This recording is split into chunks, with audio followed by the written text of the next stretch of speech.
कैसे बताई तोहरा के ओठ के लाली होई कहन के बाली सैया के किनल का हो ओठ के लाली होई कहन के बाली सैया के किनल का हो हमरे निशानी दिहल का जान तोर लइका पहिल का अरे जाए दो हमरे निशानी दिहल का जान तोर लइका पहिल का।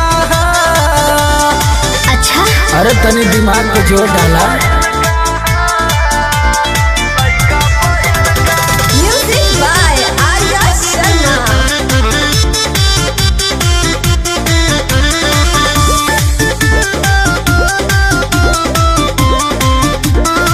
लेके कोरावा में हम के खिलावे सझिया सबेरावा हो आठो घड़ी बंद रहे लेके मड़िया निमन लगे डेरावा हो।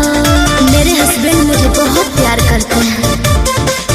भूली गईलू कैसे हमर गरवा लगावा समय समय के बाद छोला चाउमीन अपना हाथ से खियावल ओके देखावे लपियावा तोहर खाली कहल का हमरे निशानी दिहल का जान तोर लइका पहिल का कि हमरे निशानी दिहल का जान तोर लइका पहिल का।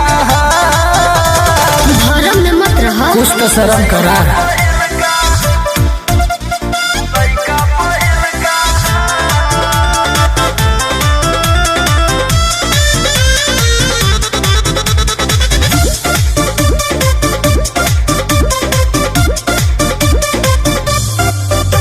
यहाँ घूम वाला गदवा मिलल तुले टवल सिवनिया में अब भूल जा कुंदन जवन भइल हमसे नदनिया में। अरे वह तोरे बदे 5 स्टार होटल रन भुला गेलू का रहलू जब ले खैलू पियलू खा के पराइलू अच्छा याद अब कई है सामान पियवा के भइलू भारी हो प्यार बलमुआ के तोहर साचो में हल्का हमरे निशानी दिहल का जान तोर लइका पहिल का हमरे निशानी दिहल का जान तोर लइका पहिल का।